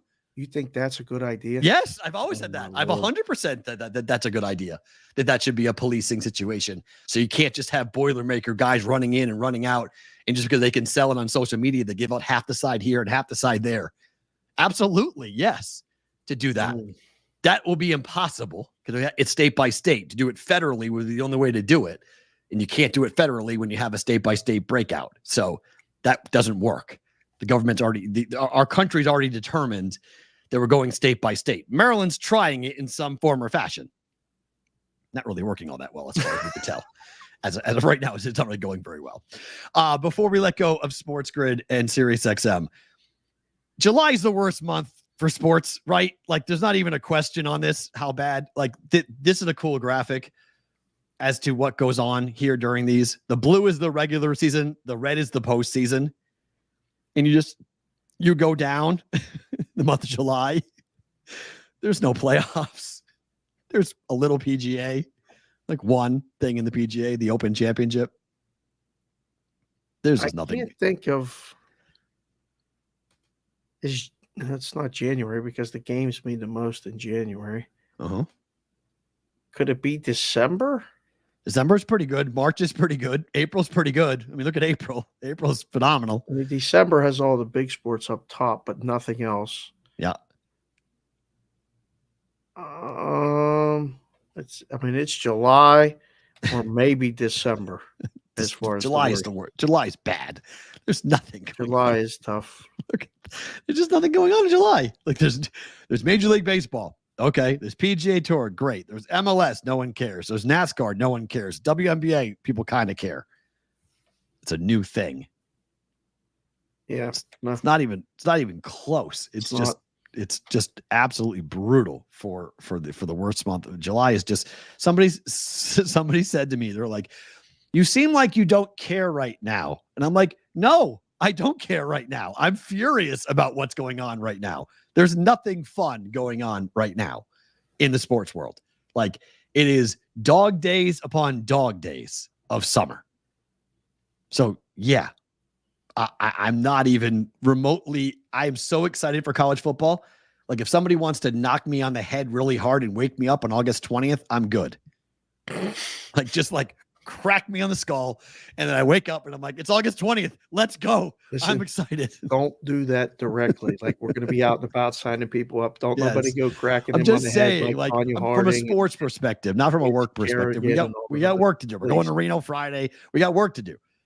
Just not fun, man. It's a tough time. Skeens Day. This is fun. This is fun, but this is like the only fun thing going on right now in sports is Paul Skeens pitching. Dodgers Giants is fun, no? Oh, yeah, that's a barrel of laughs. Love that series. It's not bad. Who was winning today? Skeens, Lynn. I can't believe the price. I mean, it's cheap? No. Expensive? Oh.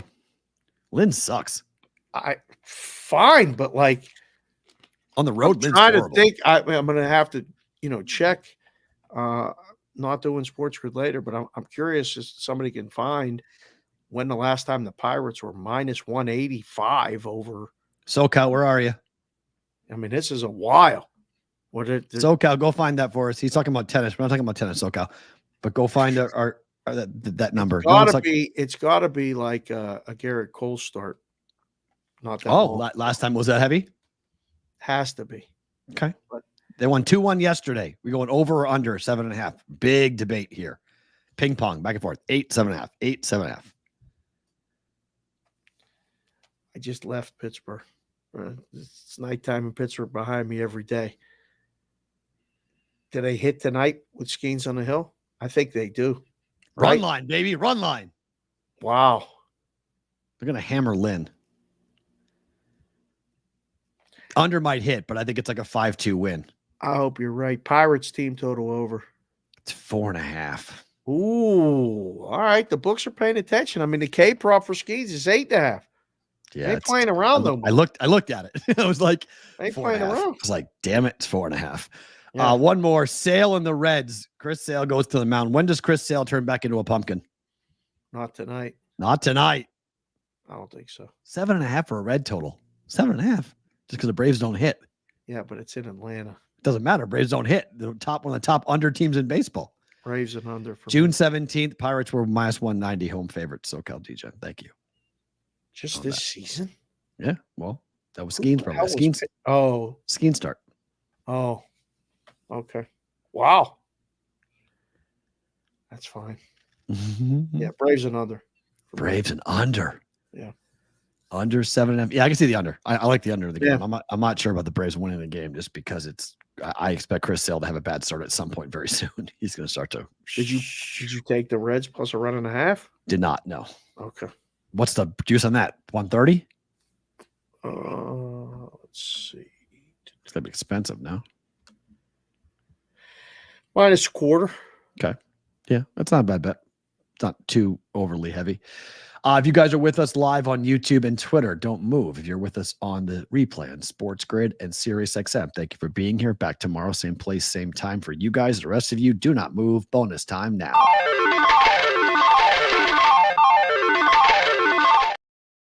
Rangers and the White Sox. Gray against Crochet. Only reason why this number is 130 is because it's Crochet on the mound for the White Sox. Sneaky play on the White Sox, though. Yeah, got to be careful. I mean, this is a wait and see. Ooh. I don't play this before. You like something in this game? No way. Very hard. No way. Very, very hard. Heel, don't call him Gil, against Quintana. Yankees, Mets, Subway Series. Total's 9. Oh, this is tonight? Yep. They didn't play last night, right? Don't believe so. Subway Series, no. Yep, nope. I don't know. It seems so obvious to me. It's the Mets. Wow. Yeah. He hasn't been good. This is a play against heel. Not so much on the Mets, but right. It's dog or nothing for me. I don't want nothing to do with Don't mind it. I don't mind it. Yeah. And then finally, Twins, Phillies. Wheeler on the mound. A small price on the road favorite Phillies. Woodrickson's been pretty good at home.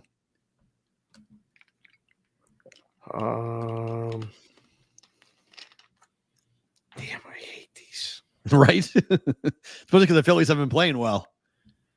Ooh, I mean, I just saw Eric says over. Butchie says over. Wow. 9 leading over.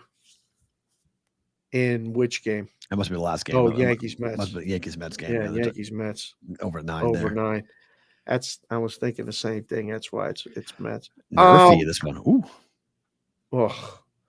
Adam, Phillies. I don't even know half the Twins starters. Nobody does. Woodrickson's pretty good though. He's not bad. Sub 3 ERA. Again, you give me Wheeler, and it's short. I think you give me. I like Wheeler. Tough. I almost bet it. It was one of the last games that I didn't play that fell off my card. Was this game? Yeah. It was that game. I like the Phillies too. Better to book.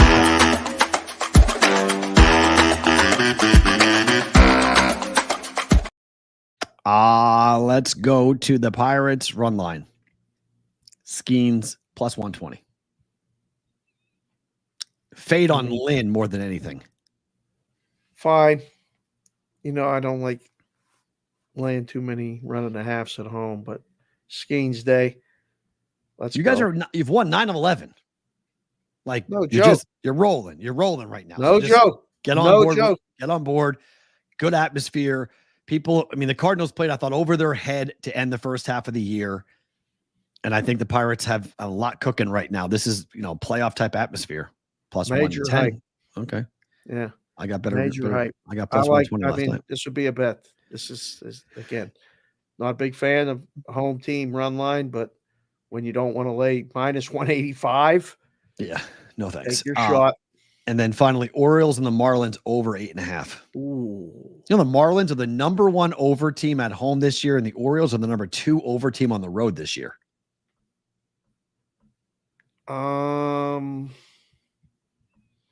Got a rookie starter, a fifth start of his career, first start of the year, AAA call-up going for the Marlins.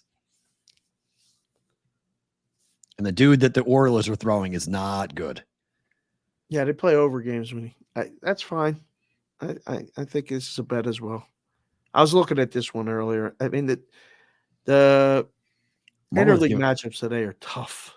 Well, the Marlins give up so many runs. They don't score a lot, so it's scary about them with 8.5. But, the Orioles should score 5. I was looking at their team total. Their team total is 4.5. I was like, maybe about the team total. But I was like, I don't know about that. Guy that got pitching is not that good. Are these the only 2 plays? Yes. For me. Boston and Colorado. Team total over. Same bet as yesterday that I hit. Oh. That's it. That's all I'm playing. Which team? Red Sox team total over. Okay. Because I like the game over. Again, just like last night. Same thing. Yeah. Same bet, same play, same theory. Right. With the Red Sox in the over. Yeah. So I would bet that. Favorite thing about today is what?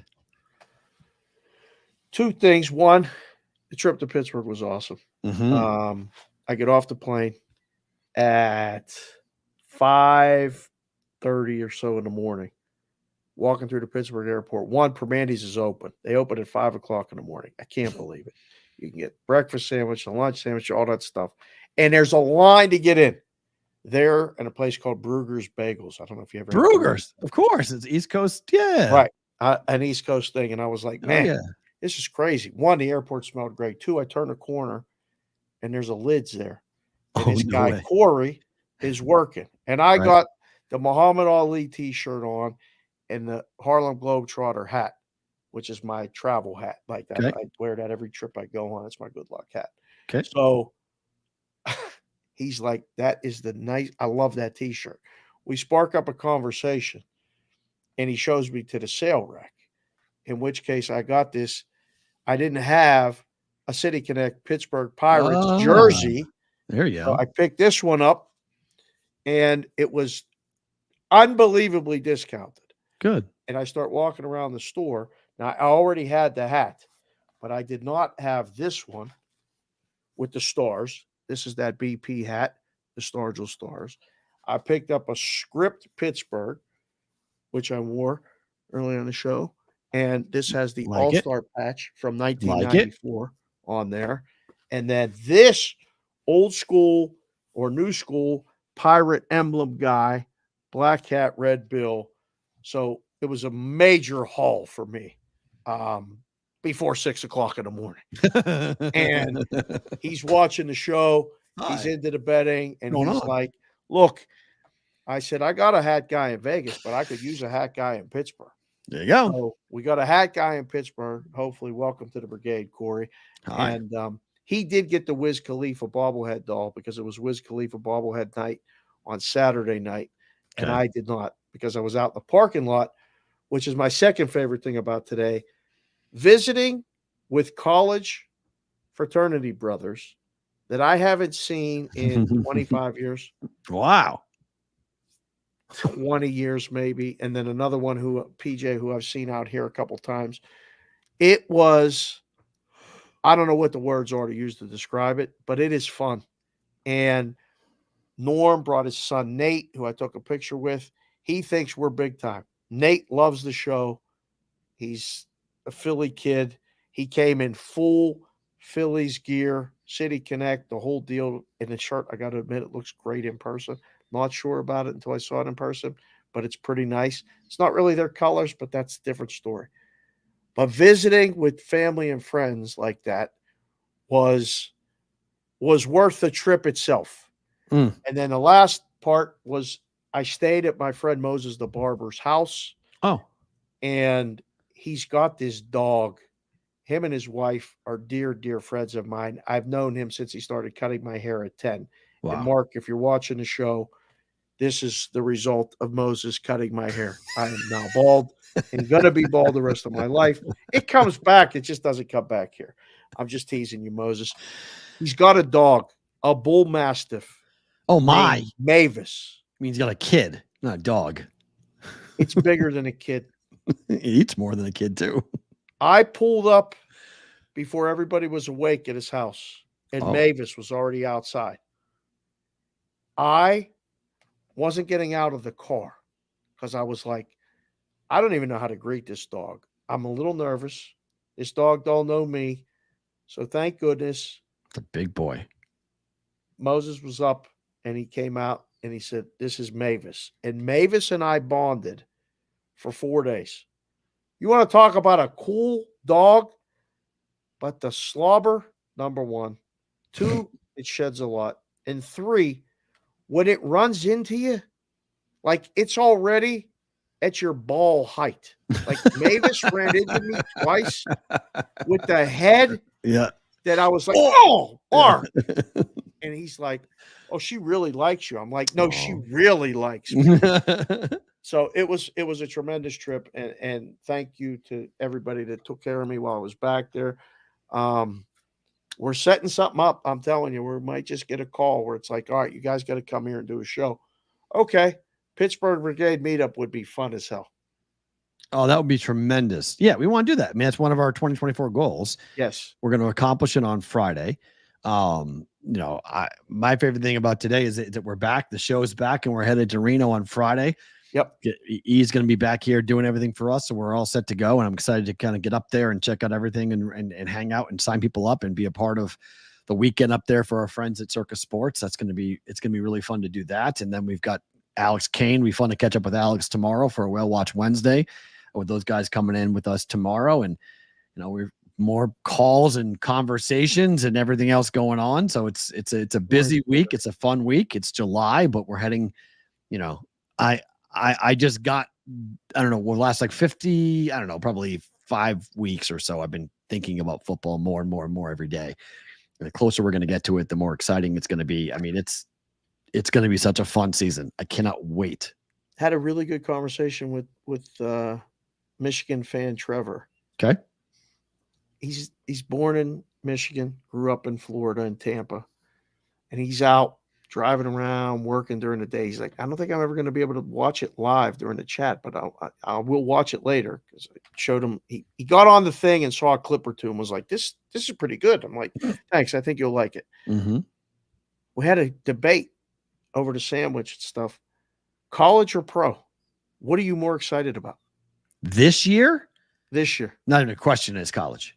Not even same thing. Not even a question. I don't think it's a question. I think most football fans will tell you that the NFL is the NFL. We're always going to have the NFL, right? But you have a 2-time defending champ in the Chiefs, who are still going to be really good. And I think people are now starting to sour on them. They're starting to get sick of them, and they want to see some new blood in there and blah, blah, blah. Pro is pro. It is what it is. The college dynamic, the fact that there are 18 fucking teams in the Big Ten. 18 teams. 18 teams in college in one conference in the Big Ten. There's 18 teams. By the way, we did a clean show. We did. Two of those teams, will play in the Big Ten title game. Oregon is picked second in the Big Ten. Oregon. Did you see the big duck floating in the water in Indianapolis at media days? Oh, no. That's great. They put the Oregon duck in the water. It's great. At media days in Indianapolis. Bizarre. It is both. I am so curious to see things we've never seen before.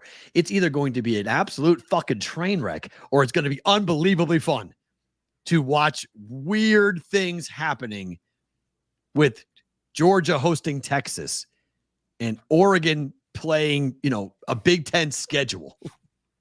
It's like, wait, what? We're almost like, are you like a college? Is it academically dishonest to almost have twice the number of teams that are in your name? The Big Ten with 20 teams. Right. Like, what? I don't want to change the conference names. I mean, like, it's going to, I guess it's going to happen at some time, but I don't need it to happen to pay attention. Break it in two different conferences, Big Ten A, Big Ten B. It's just like separate them. Well, that at least should happen at some point, but I don't think it's close. I'm way more excited to see how that all works. And it's so good. And it's wide open too, because Saban's gone. So you have the you have the evil empire's gone from the Alabama side of things. Right. You've got really interesting SEC storylines with Oklahoma and Texas joining the conference as to what they're going to look like. And you have Texas with the best team that Steve Sarkisian's had at Texas, with a top-level quarterback and two very good wide receivers and a very good defense, and we'll see what Texas does. Oklahoma is going to have to do some big things, but they've got big expectations. LSU and Brian Kelly keep on churning out these top recruiting classes. Yep. So here they go. Here goes LSU as to what they're going to wind up doing. I mean, one of the biggest liabilities for the books this year is Nebraska over on their team win totals. Yeah, everyone and their mother is on Matt Rule 2.0. With this Rafala kid, or I say the kid's last name, who's now the quarterback for Nebraska. Like, everyone's on that. I was laughing. Someone tweeted, like, am I crazy to think that everyone's sleeping on Iowa? Like, kind of. But, like, we got to get Brommelkamp on, because people really think that, I mean, Iowa picked 5th in the Big Ten. We're sleeping on Iowa and they're picked 5th in that conference with those teams? Ooh, really? Well, you're not playing the same schedule. No. It's not even close. Like, there's going to be teams that miss out on a couple really good teams. 100%. They're going to play them for once every 3 years, maybe. It's bizarre. I don't know. The other kid at the bar with Michigan fan Trevor was, I forget his name, but he grew up on the West Coast. He's like, oh, I'm a USC fan. I'm like, and his boy goes, you're in the Big Ten now. And he's like, what? He's like, so they play Michigan and they play Ohio State? Yes. And he went, oh. Like, I don't know how they're going to take it. It's going to be very, very, it's going to be. I'm with you, Rain. Saturday or Sunday. I'm on both. I love them both. They're both tremendous. I love them both. But Saturdays, I feel like always Saturdays have more, like pro football is pro football. Like it's big boy. It's real. Like college football still has that feeling to me. It still has that, like, the unknown.